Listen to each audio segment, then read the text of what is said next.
우리 온 성도들의 마음을 모아 찬양대와 함께 하나님 앞에 영광과 찬양과 기쁨을 올린 줄로 믿습니다. 오늘 본문은 주일학교 출신들은 잘 아시는 거죠. 벌써 제 설교의 결론도 다 아실 거예요. 그러나 사실 이 본문이 가지고 있는 또 다른 의미가 있습니다. 예수님을 믿는데 마술적인 요란스러운 과정을 통해서 믿는 것인지, 단순하게 말씀을 받아들임으로써 믿는 것인지, 무엇가 진짜 믿음이냐라고 하는 문제. 우리가 신앙을 가지고 하나님을 바라볼 때 인간적인 합리주의, 합리적인 사고방식을 가지고 믿음을 갖는 것인지, 아니면 말씀에서 가르치는 그대로 맹목적으로 순종할 수 있는 것인지.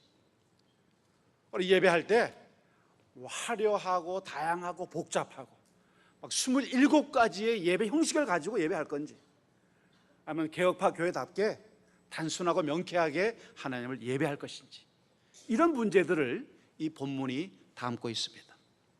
특별히 무엇보다도 나아만은 병든 사람이었고 병든 사람의 치유를 받는 장면이 나옵니다. 오늘 사랑하는 우리 온누리교회 성도님들, 마음 아프고 가슴 아프고 몸 아프고 힘드는 모든 치유가 이 시간에 일어나게 되기를 바라겠습니다. 먼저 우리 1절 말씀을 같이 보겠습니다. 1절을 같이 읽습니다. 아람 왕의 군대 장관 나아만은 그의 주인 앞에서 크고 존귀한 자니 이는 여호와께서 전에 그에게 아람을 구원하게 하셨습니다. 가이나 나병 환자더라. 이 나아만으로 말하게 되면 시리아인 아랍왕 벤 하다드 2세의 신하입니다. 그 1절은 이제 나아만이 어떤 사람인지를 프로필을 우리에게 주고 있는데, 나아만은 정복국가의 군사령관이었고 요즘으로 말하면 국방장관이죠. 또 여기 묘사는 크고 존귀한 자이며 큰 용사라는 말씀을 통해서 국가에서 강력한 영향력을 주는 왕의 오른팔과 같은 사람이라는 것을 보여줍니다. 그런데 더 놀라운 것은요, 이 이방 사람인데 하나님의 개입이 있습니다. 이는 여호와께서 전에 그에게 아람을 구원하게 하셨습니다. 하나님이 높여주셨다. 하나님의 이방의 모든 일조차도 친히 높이기도 하시고 낮추기도 하시고 명예를 얻게 하기도 하시고 수치를 당하기도 하시는 분이라는 걸 우리가 볼 수가 있습니다. 하나님은 나아만을 통하여 아람을 구원하게 하셨고 그를 왕 앞에 존귀한 자로 높이셨어요. 하나님이 세상의 역사를 움직이고 지배하시는 것이죠. 그렇다면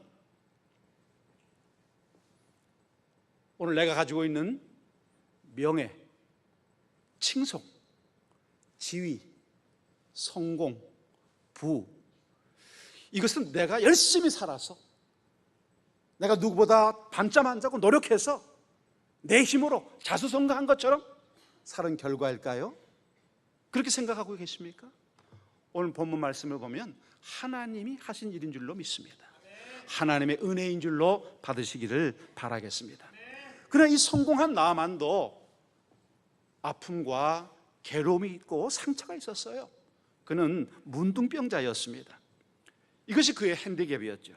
여기 나병 환자에 대한 설명이 필요한데, 심한 문둥병이라고 하면 실제로 국방장관의 임무를 할 수가 없었을 거예요. 이 차라으라고 되어 있는데, 히브리 말에 이 문둥병이, 이 히브리어는 문둥병뿐만 아니라 광범위한 피부 질환을 나타내는 단어입니다. 그래서 요즘 우리가 말하는 한센병에 제한된 게 아니고요, 여기 지금 이 표현대로 하면 이 피부 표피가 건조해서 하얗게 변하는 악성 피부병으로 여러분 보시는 것이 성경의 맥락과 잘 어울립니다.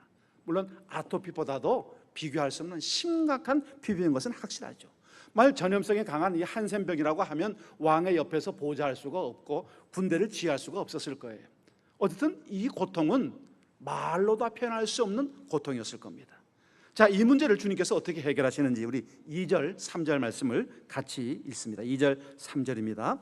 전에 아람 사람이 떼를 지어 나가서 이스라엘 땅에서 어린 소녀 하나를 사로잡음에 그가 나아만의 아내에게 수종들더니 그의 여주인에게 이르되 우리 주인이 사마리아에 계신 선지자 앞에 계셨으면 좋겠나이다. 그가 그 나병을 고치리이다 하는지라.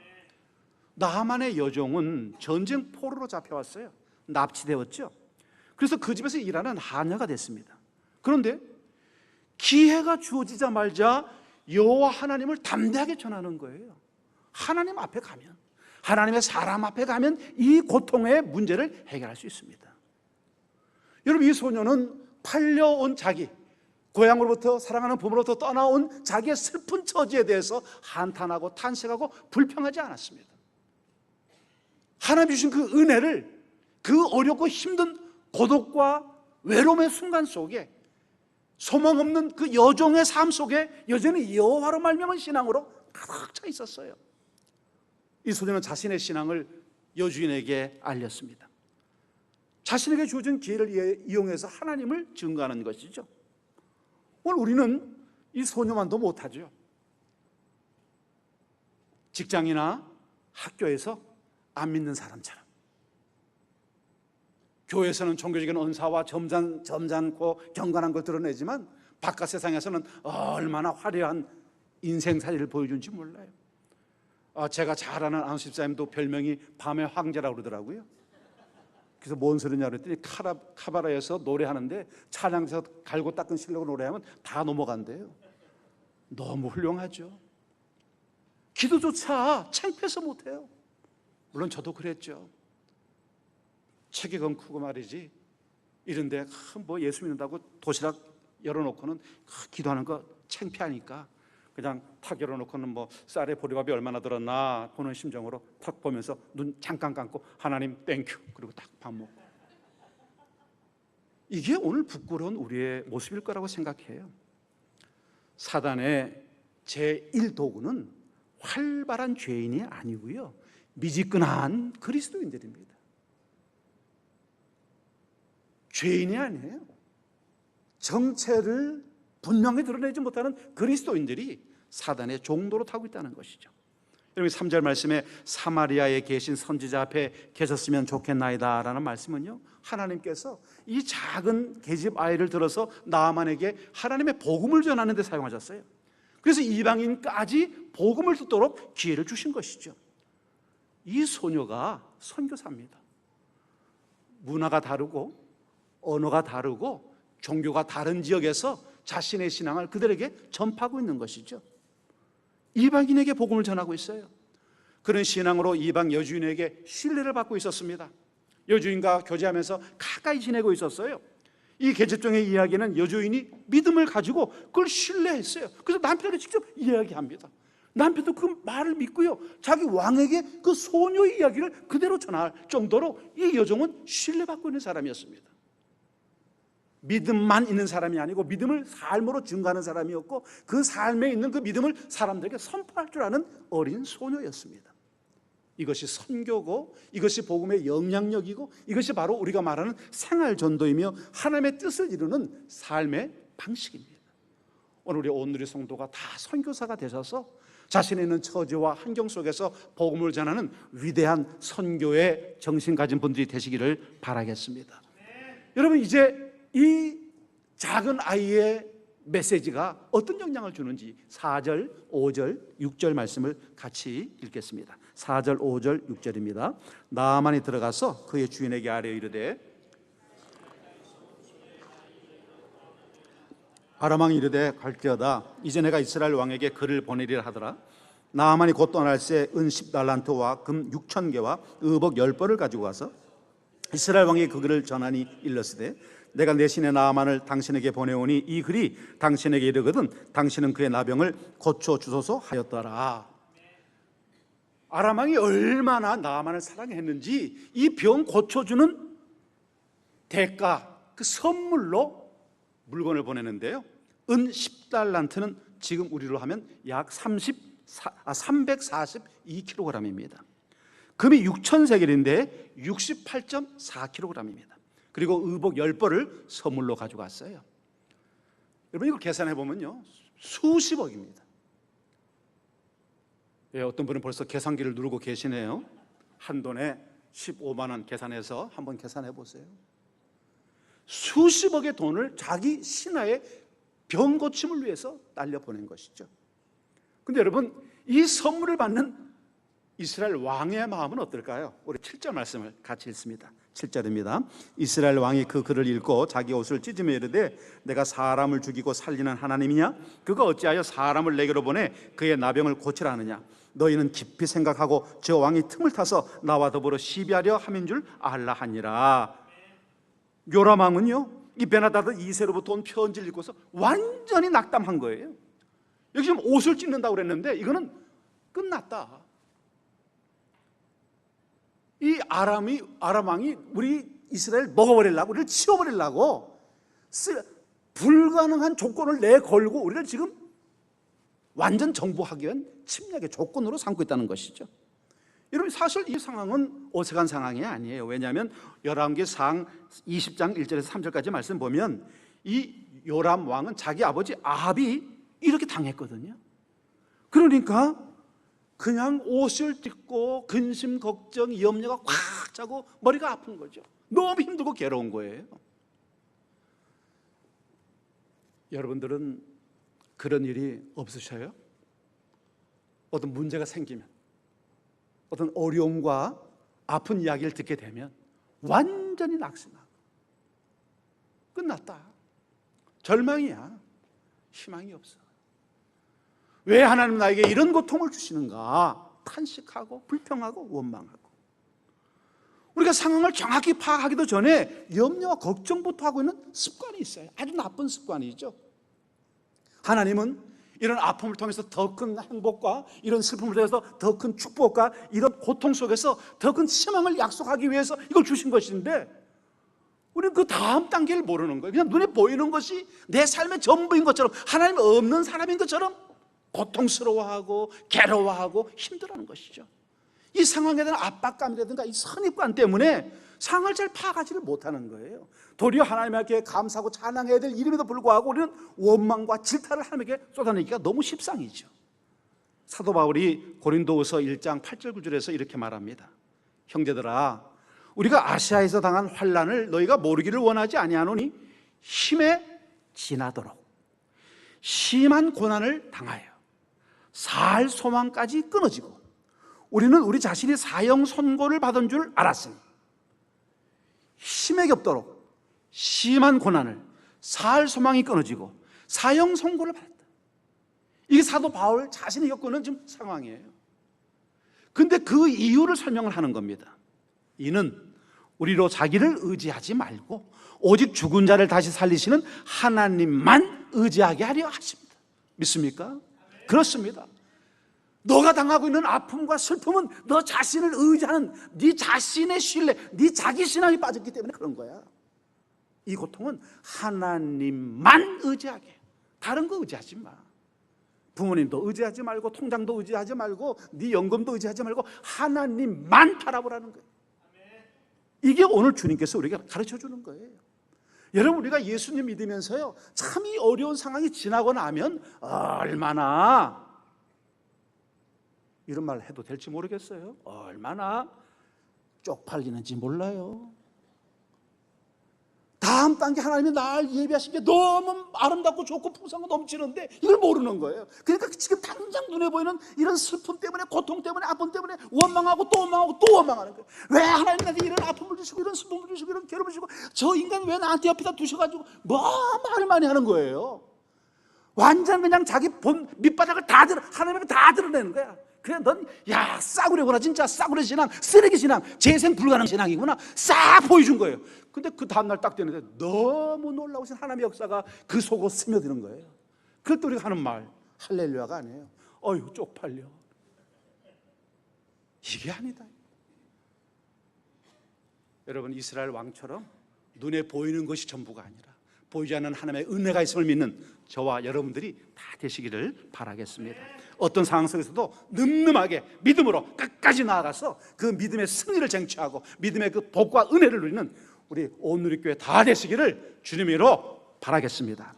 자, 여러분 8절 말씀 보니까 이제 하나님이 나아만을 고치시고자 하는 역사를 보여주시는데, 우리 8절 말씀을 같이 읽습니다. 하나님의 사람 엘리사가 이스라엘 왕이 자기 옷을 찢었다 함을 듣고 왕에게 보내 이르되 왕이 어찌하여 옷을 찢었나이까? 그 사람을 내게로 오게 하소서. 그가 이스라엘 중에 선지자가 있는 줄을 알리다 하니라. 하나님의 사람은요, 희망을 말하고 대안을 제시하는, 해결책을 제시하는 사람입니다. 이것이 하나님의 사람의 특징이고 능력이고 사명이고 방식이죠. 오늘 우리 교회 리더들, 교사들, 우리 장로님들, 권사님들, 문제가 생겼을 때 우왕좌왕하지 않고 하나님의 사람답게 대안을 제시하고 해결책을 제시하고 희망을 보여주는 것, 이게 우리에게 필요한 것 같아요. 이런 베나다드의 의도도 요람이 고쳐줄 거라고 믿는 확신이 아니었어요. 왕에게 부탁하는 것이 아니라 엘리사를 세우라고 한 것이었습니다. 엘리사는 스스로 보내라고 말합니다.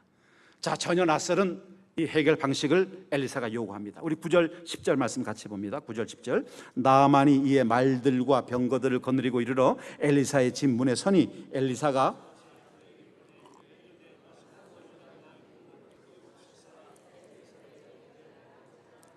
아멘. 나만이 이에 뭐와 뭘 데리고요? 말들과 병거들을 거느리고. 아니, 병 고치러 온 사람이 군대를 왜 끌고 옵니까? 이 사람이 국방장관이라고 하는 자신의 그 위세를 드러내고자 하는 거만함과 교만이 은연중에 비치는 것이죠. 그러나 엘리사는 기대하지 않았던 치료법을 제시합니다. 요단강에 가서 내 몸을 7번 담그라는 것이에요. 오늘 엘리사가 요구한 것은 말씀에 대한 순종입니다. 너 자신을 낮추어 겸손케 만드는 것이에요. 병을 고치는 것은 요단강이 고치는 것이 아니고 요단강 물이 고치는 것이 아니고 엘리사가 고치는 것이 아니라 하나님이 고친다는 것을 말씀해 주시고 있는 거예요. 여러분, 이 10절에 엘리사의 말은 나아만이 기대던 것을 무너뜨리는 어이없는 치료법이었습니다. 나아만이 분노합니다. 여러분, 나아만의 분노를 담아서 우리 11절부터 14절까지 말씀을 교독하겠습니다. 제가 읽고 여러분이 읽습니다. 나아만이 노하여 물러가며 이르되 내 생각에는 그가 내게로 나와서서 그의 하나님 여호와의 이름을 부르고 그의 손을 그 부위에 흔들어 나병을 고칠까 하였도다.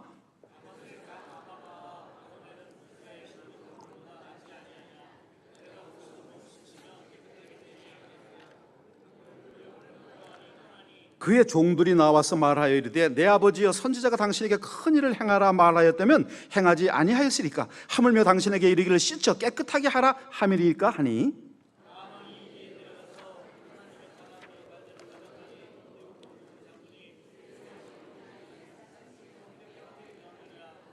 아멘. 여기 지금 마술적인 능력과 말씀의 신앙이 지금 대립하고 갈등하고 있는 거예요. 현대교도 마찬가지입니다. 꼭 엘리야 선지자 때 엘리야와 이방 선지자가 영적인 싸움을 벌일 때 이방 선지자들이 얼마나 난리 부르스를 펼쳤습니까? 그냥 칼을 자기 몸에 베기도 하고 피를 흘리고 막 댄스를 추면서 그 주위를 돌아다니고 밤이 지나도 시끄럽고 소란스럽고 말이죠. 뭔가를 하는 거예요. 치유를 위한 기도할 때 조용히 주님을 의지해서 기도하면 되는데 뭐 안차라고 족찰 아시죠? 발로 차는 거? 뭐 눈 뽑고 말이죠. 뭐 기 뜯어내고 말이죠. 미친 짓을 하는 거죠. 여러분, 나아만은 지금 엄청난 양의 선물을 가지고 엘리사에게 나왔어요. 근데 엘리사는 나타나지도 않고 종을 시켜가지고 하는 말이 뭐냐? 이 요단강에다가 7번 몸을 던지라는 거예요. 나아만이 기대했던 건 그게 아니에요. 그가 직접 나와서 선지생들과 쫙 도열해가지고 나와서 자기를 영접하고 뭐라 그래? 주문을 막 외우는 거예요. 무슨 주문을 막 외우는 거예요. 주문을 외우면서 뭐로 손으로 막 흔들어가지고 상체에다가 막 돌면서 온몸을 막 돌리고 또 돌리면서 말이죠. 뭔가 날 것처럼 막 하면서 하나님 이름을 막 불러대고 말이에요. 이렇게 하면서 뭔가 좀 번잡스럽게 좀 그럴듯하게 좀 종교적인 냄새가 팍팍 나게 하면서 병을 고칠 거라고 생각을 한 거예요. 왜? 자기들의 신이 그런 소란스럽고 분주한 신이었으니까. 그래서 나아만은 11절에서 자기 생각을 드러내는 것이죠. 그 하나님 여호와의 이름을 부르고 그의 손을 그 부위 위에 흔들어 나병을 고칠까 하였도다. 그는 지금 건성으로 말만 하는 엘리사의 모습을 기대한 게 아니었어요. 엘리사와 모든 선지생들이 멋진 가운을 다 입고 말이에요. 장엄한 제단을 세우고 웅장한 이 주례 예식을 통해 가지고 뭔가가 나타날 것 같은 이런 종교적인 상황을 만들어 주는 것이죠. 아니면 어디 이벤트 잘하는 팀을 불러다가 이벤트를 멋지게 해가지고 마음에 감동을 주고 난 다음에 기가 막힌 약을 주어서 자신의 병을 고칠 것이라고 생각한지도 몰라요. 여러분 12절처럼요 매력적인 대안을 나만에 제시합니다. 아니 이 더러운 나만 이 요단강물에 내가 왜 들어가냐? 우리 고향의 물이 훨씬 더 나은데 라고 말하는 것과 마찬가지예요. 사람의 생각으로는 자신의 병을 고칠 수가 없습니다. 우리 나름대로 인간적인 생각과 멋진 구상과 기획안을 내지만 그것을 이루시는 분은 하나님이시고 병을 고치시는 분은 방식이 아니라 하나님의 능력이라는 사실을 잊고 있는 것이죠. 주님은 말씀에 대한 순종을 원하셔요. 말씀대로 믿으라는 거예요. 하자는 일 같지만 하나님의 말씀에 순종함이 우리의 삶에 얼마나 큰 유익과 은혜를 주는지 모릅니다. 오늘 내가 예상했던 방법이 아니라고 머뭇거리고 있지 않습니까? 이런 식은 안 되는데라고 생각하고 있지 않습니까? 결국은 또 충돌되는 게 뭡니까? 인간적인 합리적인 방식과 하나님의 단순한 전폭적인 순종이 대립되고 있는 거예요. 여러분 12절 말씀 같이 보시겠습니다. 12절 같이 있습니다. 다메섹 강 아바나와 바르발은 이스라엘 모든 강물보다 낫지 아니하냐? 내가 거기서 몸을 씻으면 깨끗하게 되지 아니하랴 하고 몸을 돌려 분노하여 떠나니. 이걸 엘리사는 자신이 아니라 사자를 통해서 요단강에 가서 씻으라고 그랬죠. 남이 노했습니다. 그리고 12절에서 자기 생각을 드러내는 거예요. 야, 우리 다메섹 강 아바나와 바르발은 이스라엘의 모든 강물보다 낫지 않냐? 이 말은 뭡니까? 이 아바나는 현재 바라다란 강인데 물이 깨끗하고 맑아요. 근데 요단강은 흐리고 흙탕물에다가 진흙빛이에요. 아니 몸을 깨끗게 한다면 깨끗한 물에다가 갖다 담가야지 이 요단강 진흙탕 이 더러운 물에다가 날 왜 담그라고 그러냐? 이게 말도 안 되는 소리 아니냐라고 하는 거예요. 굉장히 합리적이죠. 그렇죠. 피부병인데 정수기 좋은 걸 써야지. 이런 거 써서 되겠어요? 아랍 사람들은 이 강을 합쳐서요 황금의 강이라고 그랬어요. 얼마나 물이 좋은지. 그러나 그는 엘리사가 자기 나라와 자기 자신을 없이 여긴다고 생각하고 무시당했다고 생각하는지도 몰라요. 그래서 12절 하반절 말씀 보니까 뭐라고 그래요? 분노하며 떠났다. 화가 잔뜩 났어요. 정말 머리에 그냥 열이 확 올라갈 정도로 화가 가득 찬 거죠. 돌아가려고 그랬어요. 하나님의 방법은 평범한 사람들에게는 이해가 되지를 않습니다. 예수님 믿으면 구원받는다 이 말조차도 무슨 의미인지 설명할 수가 없어요. 성령님이 우리와 함께 하시고 우리가 천국을 바라본다, 이건 신비예요. 이론과 논리로 우리를 설득할 수가 없습니다. 성령의 역사와 성령의 감동이 아니고서는 우리가 받아들일 수 없는 문제죠. 이게 신앙과 이성의 차이점입니다. 그래서 뉴턴은 나는 이해할 수 없기에 믿는다라고 고백했죠. 이해할 수 없기 때문에 내가 믿음을 갖는다는 이야기예요. 피조물들은 한계가 있고 창조주로 무한하신 이 괴리감을 무엇으로? 믿음으로 충족시킨다는 것이죠. 여러분 7번 물에 들어가라고 그랬어요. 자, 그러면 7번 물에 들어가면 점점 나아지는 걸까요? 오늘의 교인들은 정말 말씀 훈련을 잘 받았어요. 제가 보통 이렇게 물어요. 7번 들어가면 점점 나아질까? 이렇게 하면요, 보통 교회는 네 이렇게 하거나 또 믿음 좋은 분은 아멘 이렇게 합니다. 무식을 드러내는 거죠. 여러분 요단강 7번 들어가라고 하면 남한에 들어가서 첫 번 들어가니까 손이 나왔어요. 두 번째 들어가니까 팔다리가 다 나왔어요. 세 번째 들어가니까 머리가 나왔고 비듬이 빠졌어요. 네 번째 나니까 배꼽 위에 가슴이 싹 났어요. 여섯 번째 들어가니까 발이 다 났어요. 일곱 번째 들어가니까 무정까지 싹 났어. 그래서 7번째 완전히 났어. 이렇게 말하는 겁니까? 아니에요. 한 번, 두 번, 세 번, 네 번 계속 반복할수록 어떤 영향도 어떤 진전도 어떤 발전도 없는 겁니다. 열심히 기도하고 있습니다. 지금 오늘 우리의 삶에 겪는 문제를 가지고 기도하고 있어요. 기도하고 있으면 하나하나 좋아집니까? 좋아지기 때문에 주님께서 함께 하시고 기도에 응답하신다고 믿는 겁니까? 아니요. 전혀 응답하지 않는 것처럼 들립니다.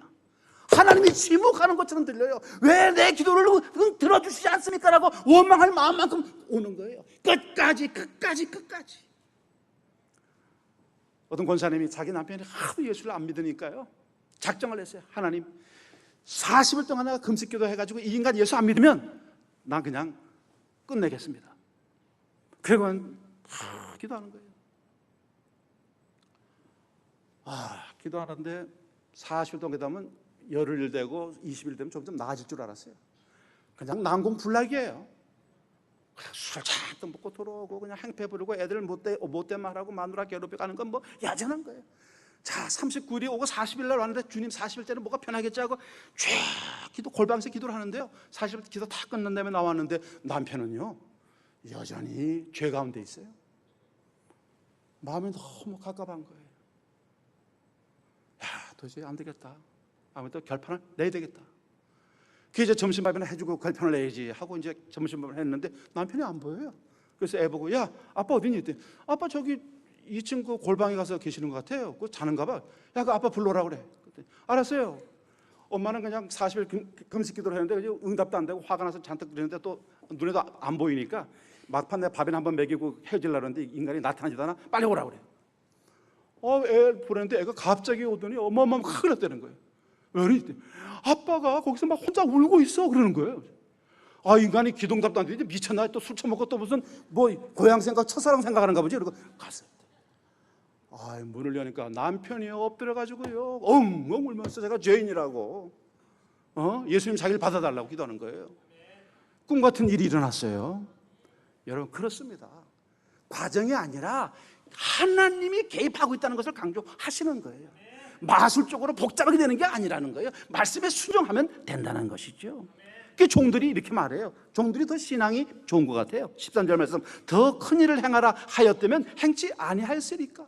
아니 요단강 7번 들어가는 게 뭐 문제입니까? 성을 무너뜨리라고 해도 무너질 것이고 성을 세우라고 해도 세울 텐데 이게 뭐 어렵습니까? 합시다.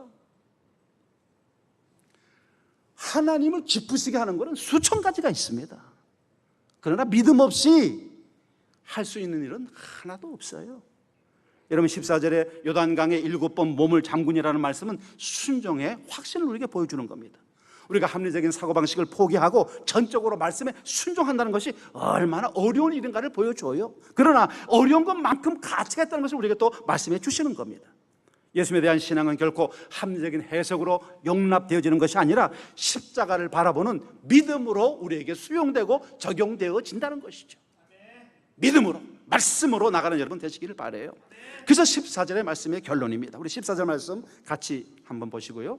40일 기도도 응답 안 되는 권사님들 꼭 14절 같이 보시겠습니다. 14절 같이 있습니다. 나만이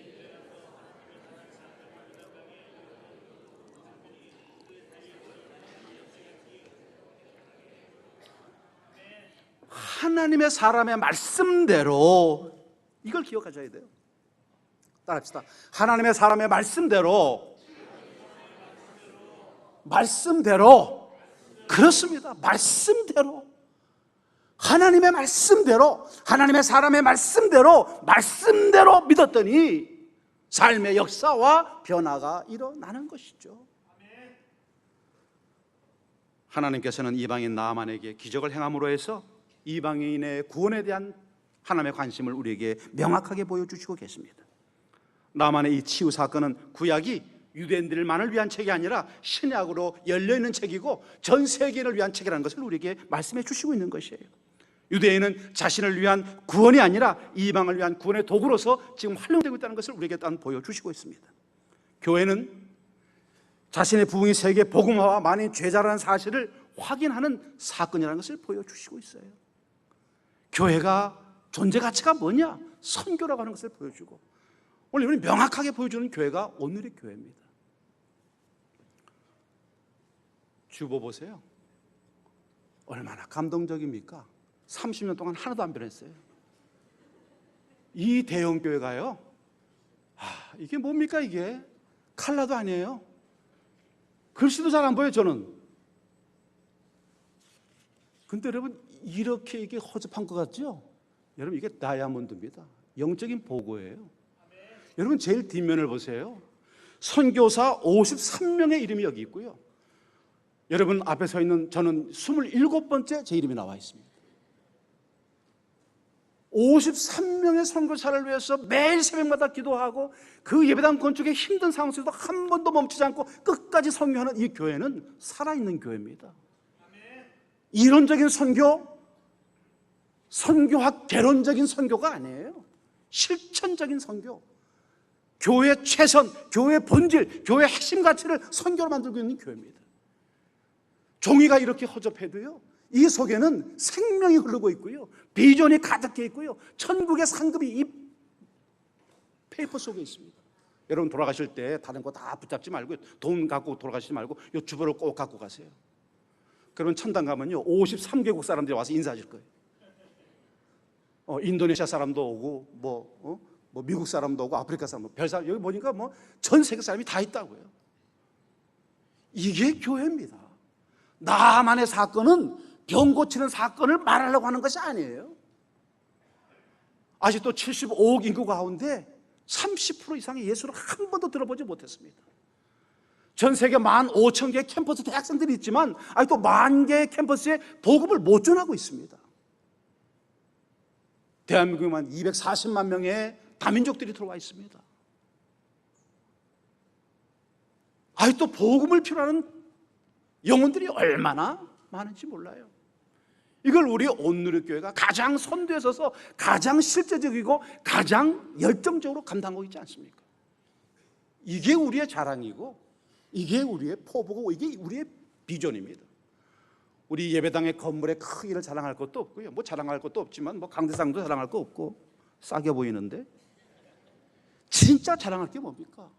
선교하는 우리 영적인 지도자들, 우리 목사님을 비롯한 영적인 지도자들, 우리 당회와 모든 권사님들, 그리고 온 교회가 정말 목숨 걸고 이 나만을 구하고자 하는 열정, 이 사역이 지난 30년 사역이었어요. 나만의 이 치유는 하나님의 은혜로 된 것이고, 하나님의 은혜는 선교로 나타납니다. 나만의 사건에서 우리는 감춰진 그리스도의 비밀을 발견합니다. 우리의 구원은 값없이 주시는 하나님의 은혜인 것처럼 나만은 완전한 치유도 이 선교라고 하는 어린 소녀의 헌신을 통해서 완전한 치유를 받게 됩니다. 우리가 구원을 받기 위한 전제들이 있다면 무엇이든지 해야 할 것이죠. 오늘 하나님의 영광을 위해서 남은 같은 이방 사람들에게 복음 전하는 유종 같은 여러분들이 다 되시기를 바라겠습니다. 믿기만 하라, 그러면 구원을 받을 것이다. 회개하라, 그러면 씻임을 받을 것이다. 씻어라, 그러면 깨끗하게 될 것이다. 구하라, 그러면 얻을 것이다. 부르짖으라, 그러면 내가 응답하겠다. 말씀대로 이루어지겠다. 말씀의 신앙을 통하여 하나님의 선교를 이루는 우리 온누리교회 날마다 하나님의 은혜가 넘치게 되기를 주님의 이름으로 바라겠습니다.